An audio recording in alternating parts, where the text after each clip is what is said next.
Terkait polemik aset wakaf dan dikotomi di tubuh Yayasan Pangeran Sumedang, penasehat Yayasan Pangeran Sumedang yang juga Wakil Ketua Rukun Wargi Sumedang Pusir, sekaligus Ketua Badan Penasehat Dewan Kebudayaan Sumedang, Haji Muhammad Arisandi Bahrum, buka suara. Arisandi mengatakan saat ini sudah ada undang-undang mengenai yayasan dan peraturan materinya yang sudah sangat jelas menentukan bahwa yayasan tidak mengenal ahli waris. Warisan itu dianggap sebagai milik publik. Sebaliknya, tambah Arisandi, tidak perlu membuat badan hukum baru atau yayasan baru di luar Yayasan Pangeran Sumedang, tetapi cukup dilanjutkan dengan Yayasan Pangeran Sumedang kondisi terkini. Dijelaskannya, pihaknya telah menggali berbagai catatan perjalanan YPS yang kemudian berdiri yayasan lain yang di dalamnya mengelola aset wakaf peninggalan Pangeran Surya Atmaja. Terkait keputusan Badan Wakaf Indonesia Jawa Barat, Arisandi mengatakan ada kecacatan pada pengurus sebelumnya. Kecacatan itu salah satunya bahwa aset wakaf Pangeran Sumedang sangat luas, mungkin lebih dari 100 hektar. Tetapi kewenangan BWI Jawa Barat untuk pengelolaan wakaf itu hanya 5 hektar. Dari dulu, kata Arisandi, putusan BWI Jawa Barat yang menetapkan pengelolaan wakaf sudah cacat hukum karena luasnya tidak real secara faktual.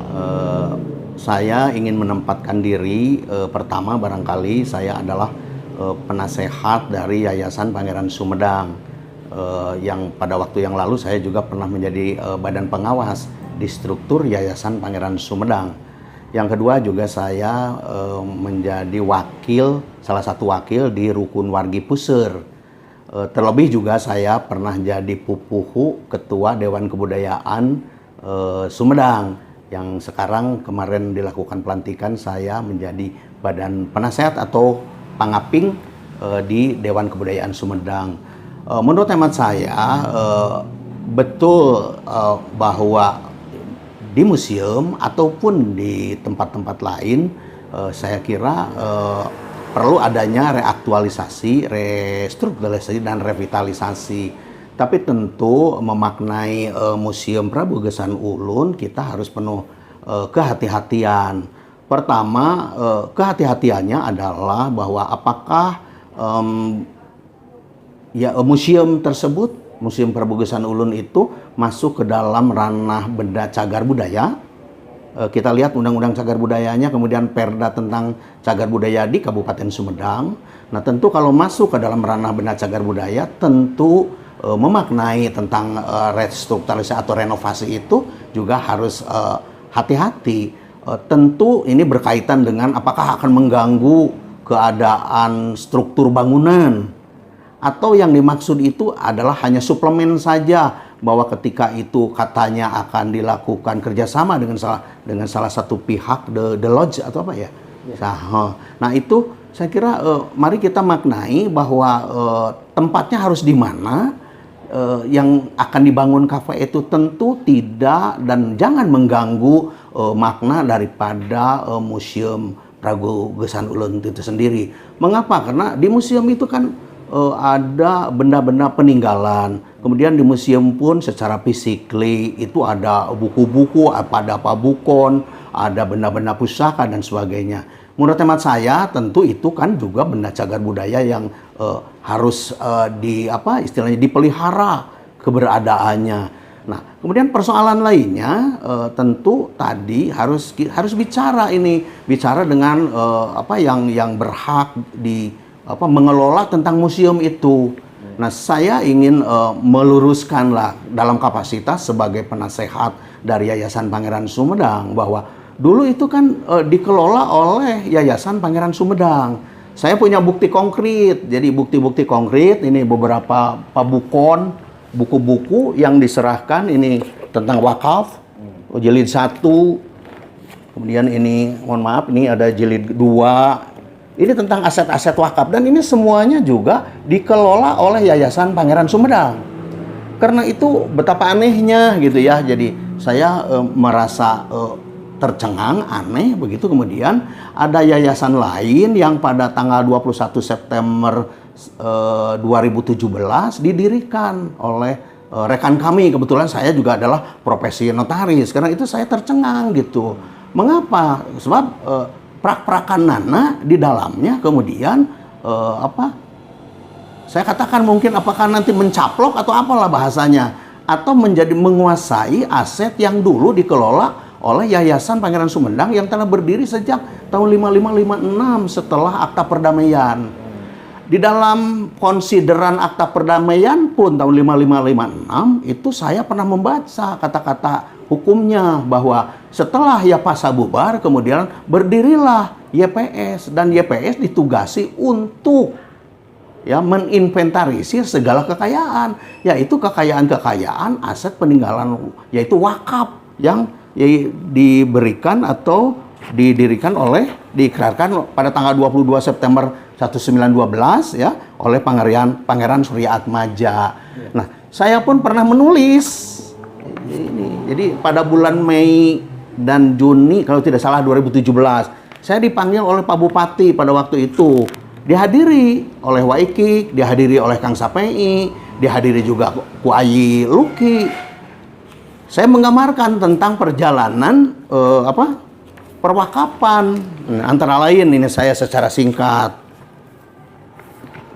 Ini nih esensi ikrar wakaf aja dulu, bahwa barang-barang yang telah disebutkan satu persatu itu sewaktu-waktu saya sudah meninggal dunia atau berhenti jadi bupati di sini, barang-barang tersebut oleh saya diwakafkan kepada yang mengganti saya dan seterusnya kepada setiap yang menjadi pembesar bangsa pribumi yang dikuasakan oleh Kangjeng Guvernemen di sini di Sumedang. Ini ada perjalanan dari 1919 kemudian 1997. Nadir pertama Raden Tumenggung Kusuma Dilaga, nadir kedua Raden Arya Surya Kusuma Adinata, nadir ketiga Bupati Hasan Surya Saca Kusuma. Nah, ini ada catatan-catatan. Nadir pertama Raden Tumenggung Kusuma Dilaga, yaitu diperkuat dengan pernyataan penerimaan yang dinyatakan dalam surat tanggal 18 Juni 1919 dibuat oleh Raden Tumenggung Kusuma Dilaga. Kemudian nadir kedua Raden Arya Surya Kusuma Adinata, setelah kepemimpinan Raden Tumenggung Kusuma Dilaga diganti oleh Raden Saya Arya Kusuma Adinata, maka ikrar wakaf tersebut berlanjut berganti nazir, yaitu Raden Arya Surya Kusuma Adinata. Nah, penerimaan ini agak berbeda. Mengapa penerimaan nazir pertama kali dengan membuat pernyataan, penerimaan yang dibuat oleh Raden Tumenggung Kusuma Dilaga, sedangkan penerimaan nazir kedua yaitu Raden Arya Kusuma Adinata mengalir begitu saja tanpa membuat pernyataan penerimaan sebagai nadir. Berikutnya nadir ketiga Bupati Hasan Surya Saca Kusuma, setelah kepemimpinan Raden Arya Saca Kusuma Adinata diganti oleh Bupati Hasan Surya Kusuma, maka ikrar wakaf tersebut pun berlanjut dengan berganti nazir, yaitu Bupati Hasan Surya Saca Kusuma. Penerimaan nazir oleh Bupati Hasan Surya Kusuma pun mengalir begitu saja tanpa membuat pernyataan penerimaan sebagai nazir. Nah, setelah pemerintahan kolonial Belanda, nah ini yang kemudian menjadi multitafsir. Maka dampak dari penolakan ini, Pangeran Singer nih, dampak dari penolakan Raden Tumenggung Muhammad Singer sebagai bupati pada saat itu, sehingga timbul permasalahan mengenai status harta peninggalan pangeran. Untuk menengahi masalah ini, Kementerian Agama Republik Indonesia Yogyakarta melewati surat pad tanggal 2 Agustus 1950 nomor 880 A.B86 yang intinya menurut Kementerian Agama Republik Indonesia pada saat itu harus bahwa tentang urusan wakaf menurut Bijblad 6198 sub 3 harusnya berpindah pula dari tangan Bupati kepada Menteri Agama, sedangkan daftar catatan wakaf-wakaf tidak lagi diselenggarakan dan disimpan oleh Ketua Rada Agama, melainkan oleh penghulu kabupaten. Namun mengingat maksud dan tujuan wakaf, Kementerian Agama tidak akan berkeberatan mengizinkan kepada yang atas ahli waris almarhum ini pada waktu itu menuntut kembali wakaf itu untuk menjadi nazir setelah menerima pertimbangan bahwa ahli waris itu benar-benar mempunyai kesungguhan hati dan kesanggupan untuk mengurusnya yang selaras dengan maksud itu. Esensinya dari surat kementerian ini adalah bahwa memberikan peluang kepada ahli waris untuk menuntut menjadi nazir, namun benar-benar mempunyai kesungguhan hati dan kesanggupan untuk mengurusnya yang selaras dengan maksud dan suci almarhum. Nah, saya menyimpulkan bahwa pada prinsipnya boleh ini dikelola kembali oleh dalam tanda petik yang berkaitan dengan ahli waris. Dan pada saat itu sudah ada badan hukum, yaitu Yayasan Pangeran Sumedang. Yang juga kalau kita memaknai dalam konteks kekinian, sudah adanya undang-undang mengenai yayasan dan peraturan menterinya, sudah sangat jelas bahwa yayasan tidak mengenal ahli waris. Kenapa? Karena satu kali menjadi budal badan, maka itu dianggap menjadi milik publik. Sebut saja kami yang keluarga besar dari Rukun Wargi, sebut saja dari Yayasan Pangeran Sumedang, termasuk waikiknya, di dalam ada Kang Sapei, ada Ayi Luki dan pengurus-pengurus yang lainnya. Itu kan Dewan Wargi. Kita berhak untuk mengelola itu. Tetapi kemudian jangan membuat yayasan tandingan. Karena rekomendasi saya terakhir kepada Pak Bupati pada waktu itu adalah Pak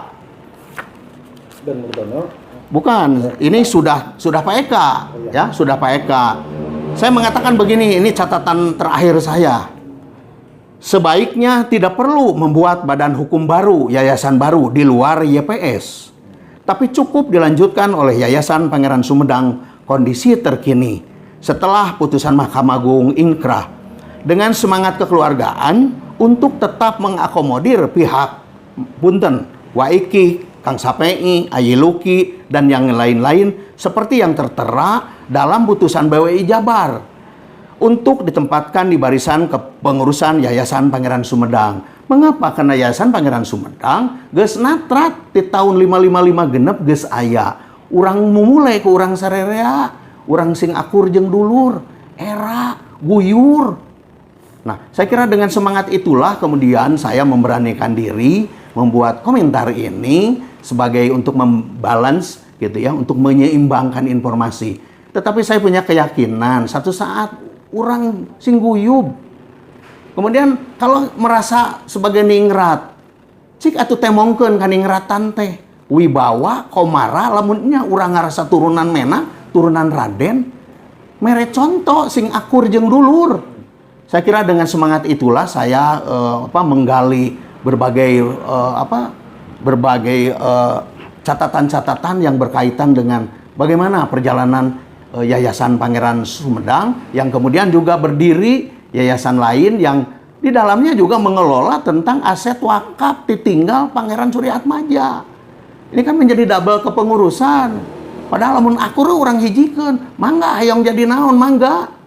Nah, karena itu saya kira kaitannya dengan persoalan keyayasanan.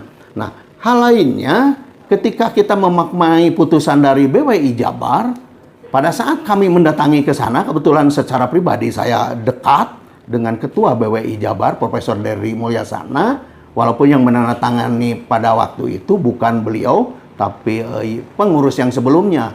Ada kecacatan. Ya, kecacatannya itu salah satunya bahwa aset wakaf Pangeran Suryaatmaja itu sangat luas, mungkin lebih dari 100 hektar. Tetapi kewenangan BWI Jabar untuk pengelolaan wakaf itu hanya 5 hektar. Karena itu sebenarnya dari dulu pun putusan BWI Jabar yang menetapkan tentang pengelolaan wakaf Pangeran Suryaatmaja, saya kira menurut hemat saya itu sudah cacat hukum. Kenapa? Karena luasnya tidak real di lapangan. Kemudian yang saya agak persalahkan begitu atau saya komentari, kalau kemudian Ayi Luki mengatakan bahwa misalnya wakaf tidak boleh diwariskan, betul. Bahwa wakaf itu untuk kepentingan umum, benar. Bahwa wakaf itu kemudian harus segera didaftarkan berdasarkan Undang-Undang 41 2004, betul. Leres pisan. Ngan ieu ngundang anu ngadaftarkeun ka BWI na kudu nama lain yayasan anyar, tapi Yayasan Pangeran Sumedang. Mengapa? Bukankah Waikik pun pernah jadi ketua YPS? Bukankah Kang Sapei pun adalah pengawas di YPS? Ayi Luki oge di 2007 di YPS sebagai nonoman di baheula. Nah, menurut hemat saya ini yang harus segera kita luruskan. Urang sing akur jeung dulur, ari midua hate mah seperti ini terjadi dikotomi. Kemudian hal lainnya saya kira ada penafsiran yang agak tergesa-gesa. Sebenarnya tahun 2014 apa 2015 lah, saya pernah dipanggil oleh Pak Don Murdono pada waktu itu memaknai tentang amanat Pangeran Mekah yang kira-kira lah intinya beginilah, pikeun sakabeh nu ngaganti kaula bangsa naon wae oge, pangkat naon wae oge, anu menang, bangsa pribumi anu menang pengesahan ti government. Nah, pada waktu itu Pak Bupati bertanya ke saya, siapa itu Mas? Saya katakan Bupati. Ya, kalau begitu dalam itu saya dong. Oh iya Pak, tetapi Bapak tidak tepat menafsirkannya. Mengapa? Karena leluhur kami pada tanggal tanggal 22 September 1912 data bisa nganyangka pageto, tidak berorientasi kemudian bahwa tanggal 17 Agustus tahun 45 itu Indonesia bakal merdeka. Sehingga dalam benak leluhur kita, leluhur kami, bahwa bupati itu sugan turunan we gitu. Menurut hemat saya hanya sampai tahun 4950, yaitu Pangeran Singer. Selanjutnya Republik, malah dipilih nauge ku DPRD Jawa Barat, di dropnya juga lain orang Sumedang, semuanya juga. Nah, jadi menurut hemat saya, kalau kemudian Pak Don Murdono pada waktu itu mengklaim bahwa saya adalah dalam, saya akui, tetapi kurang tepat. Tetapi kemudian saya tidak tahu bagaimana jalan ceritanya. Saya kira kemudian ada pihak lain, yaitu mungkin Waikik dan kawan-kawan kemudian mengajukan ke Jawa Barat. Nah, tanpa sepengetahuan Yayasan Pangeran Sumedang. Padahal beliau adalah mantan ketua Yayasan Pangeran Sumedang. Menurut hemat saya, pemohonnya jadi kurang tepat. Nah, termasuk barangkali yang menjadi persoalan sekarang. Ketika pengelolaan museum tidak jelas, apakah YPS, apakah YNWPS, persoalan berikutnya karena saya praktisi hukum, siapa yang berhak menandatangani agreement perjanjian ketiga tentang renovasi, restrukturisasi museum dengan pihak ketiga, dengan pihak The Lodge? Itu akan cacat hukum. Mengapa? Karena adanya ketidakjelasan tentang siapa yang berhak. Saya kira dengan semangat kekeluargaan melalui media ini, saya menganggap bahwa kita semua bersaudara, manggalah. Toh semuanya juga punya visi yang sama, punya visi yang mulia. Badai ngamankeun amanah wakaf, da wakaf mah teu meunang diwariskeun. Saya kira kita ini semuanya sudah sepaham. Karena itu dikotomi ini tidak menyelesaikan masalah, malah menjadi konflik yang berkepanjangan. Sementara saya sebagai pupuhu Dewan Kebudayaan di masa 10 tahun yang lalu dan sekarang saya menjadi ketua Dewan Pengawas, berharap benar. Omong kosong Sumedang Puseur Budaya Sunda bila tidak nyoko karukun wargi, bila teu nyoko ka Yayasan Pangeran Sumedang, bila tidak nyoko meureun ka YNWPS. Nah, saya berharap tentu ini akur lah YPS dengan YNWPS itu. Agar apa? Kita menjadi rujukan. Kenapa? Karena makna dari apa yang diamanatkan dalam Perda pun saya ingin meluruskan. Di dalam Perda itu bahwa Sumedang Puseur Budaya Sunda didukung oleh beberapa stakeholder. Salah satunya adalah Dewan Kebudayaan. Yang kedua, Karaton Sumedang Larang. Ini sebenarnya agak kebablasan. Kenapa? Karena saya bukan ahli sejarah. Ini diluruskan oleh wargi yang lain. Kenapa? Katanya DPRD meloloskan kata tentang karaton. Sumedang itu di dalam sejarah bukan karaton, tapi kerajaan. Jadi seharusnya itu adalah poin yang kedua itu adalah kerajaan Sumedang Larang. Jadi bukan karaton. Nah, kemudian ada masyarakat adat dan stakeholder lainnya dengan nama apapun juga. Karena itu menurut hemat saya, Sumedang Puseur Budaya Sunda sangat berharap kepada kita semua. Sementara orang teu akur jeung dulur. Ini bagaimana akan jadi rujukan? Pak Bupati berharap Sri Manganti kudu jadi puseurna budaya. Urang di jerona teu akur. Apakah tidak malu?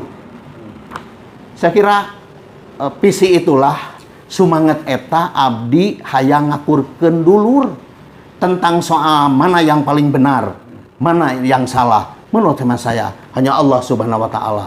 Terlebih yang sedang kita pergunjingkan adalah persoalan wakaf. Saya takut berdosa. Karena itu saya mengetuk kembali kepada saudara-saudaraku, mari kita duduk bersama untuk menyelesaikan kemelut ini. Hadeku omong, gorengku omong. Hadeku basa, gorengku basa. Urang sing akur jeung dulur. Bral, papag poe isuk Sumedang nu leuwih caang. Temongkeun urang akur jeung dulur. Demikian Iwan Ingkig melaporkan.